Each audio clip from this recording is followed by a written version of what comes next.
राधे राधे दोस्तों। आज हम जानेंगे हमारे लोक देवता पाबूजी राठौड़ के बारे में। पाबूजी राठौड़, जिनका जन्म 1239 के अंदर होता है। कब होता है? 1239 के अंदर। और होता है कोलूमंड फलोदी के अंदर। कहाँ पर? कोलूमंड फलोदी के अंदर। बाबूजी जो राठौड़ थे, उनको राजस्थान में ऊँटों के देवता कहा जाता है, क्योंकि राजस्थान में सर्वाधिक ऊँट लाने का श्रेय बाबूजी राठौड़ को जाता है, इसलिए इन्हें ऊँटों का देवता कहते हैं। इन्हें प्लेग रक्षक देवता के नाम से जाना जाता है। इन्होंने गायों की रक्षा की थी, इसलिए इन्हें गौरक्षक देवता भी कहते हैं। इन्हें ग्रामीण जनमानस में भगवान श्री लक्ष्मण का अवतार मानते हैं। श्री राम जी के छोटे भाई थे लक्ष्मण जी, उनका अवतार बाबूजी को माना जाता है।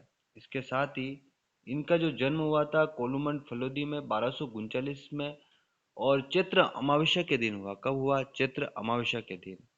इतिहासकार जो थे मुनोद नैन्सी, और जो महाकवि मोरजी आशा थे, उन्होंने कहा कि इनका जो जन्म है एक अप्सरा की कोख से होता है। किसकी कोख से?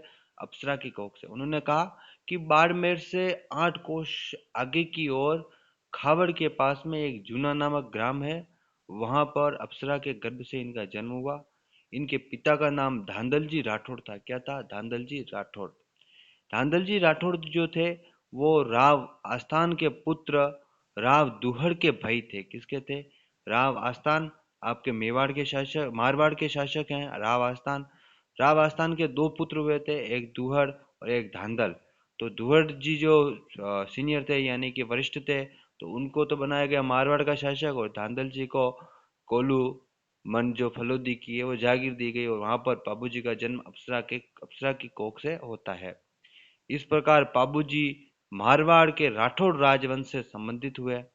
और इनकी जो माता थी वो थी कमला दे। कौन थी? कमला दे। और उनकी जो बहन है वो है सोहनबाई, या पेमल दे उन्हें कहा जा सकता है। जिनका जो विवाह था जायल के शासक जिंदराव खींची से हुआ। किससे हुआ? जिंदराव खींची से हुआ। इनके जो बड़े भाई थे वो थे बुड्ढोजी, और इनका विवाह गिरनार के गुजरात के केसर कंवर से हुआ। किससे हुआ? गिरनार के केसर कुंवर से हुआ बुड्ढू जी का विवाह। और बुड्ढू जी से इन्हें एक पुत्र प्राप्त होता है केसर कुंवर से।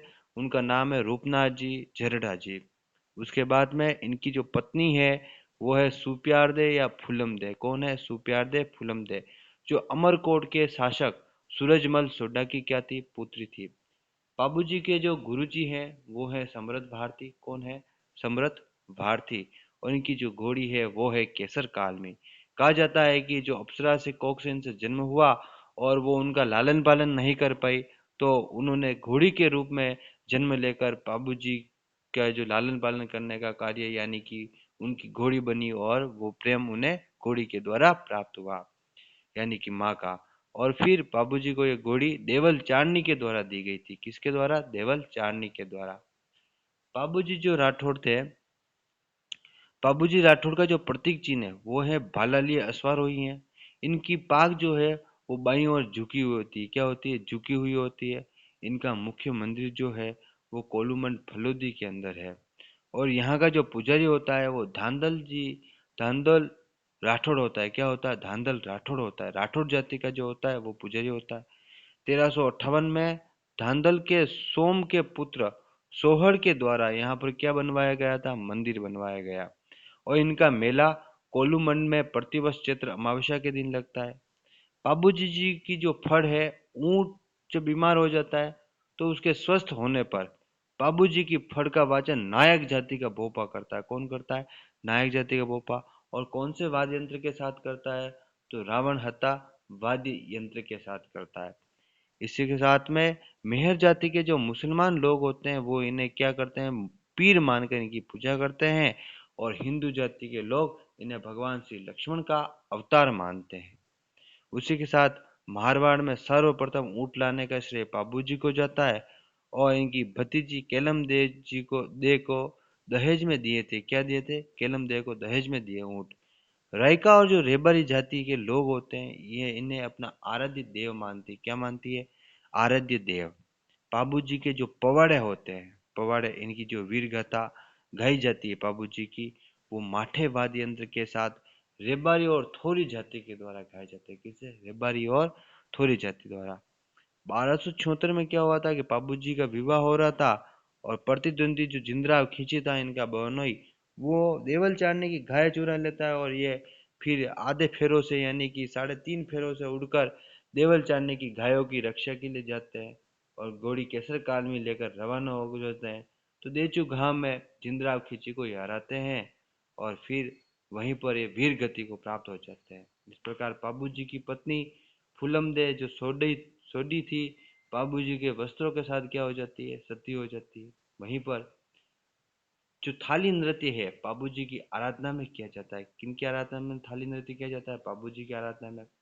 और पाबू धनी रिजा वाचना है, वह जो पाबू धनी वाचना थोड़ी जाति के जो लोग होते हैं सारंगी वाद्य यंत्र के साथ में पाबू जी का यशो ज्ञान करते हैं, उसे पाबू धनी वाचना कहते हैं। पाबू जी के जो प्रमुख 5 सहयोगी थे वो थे चांदा, चांदा, डेमा, हरमल और सलजी, सोलंकी और सावंत जी थे।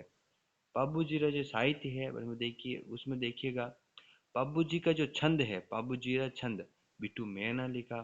पाबू जी का दोहा लगराज ने लिखा। वहीं पर पाबू प्रकाश आशा मोर जी ने लिखा। पाबू जी का गीत बांकीदास ने लिखा। पाबू जी के सोरठे रामनाथ कविया ने लिखा। पाबू जी की बात लक्ष्मी कुमारी चुंडावत ने, वहीं पर पाबू जी के रूपक मोतीसर बख्तावर ने लिखे। अब देखिएगा ये तो पाबू जी हैं आपके और इनका कोलूमन फुलोदी में ये मंदिर है। ये आपके पाबू जी राठौर। इसी के साथ इस क्लास में इतना ही। नेक्स्ट क्लास में मिलेंगे हम नेक्स्ट लोक देवता के साथ। तब तक के लिए धन्यवाद।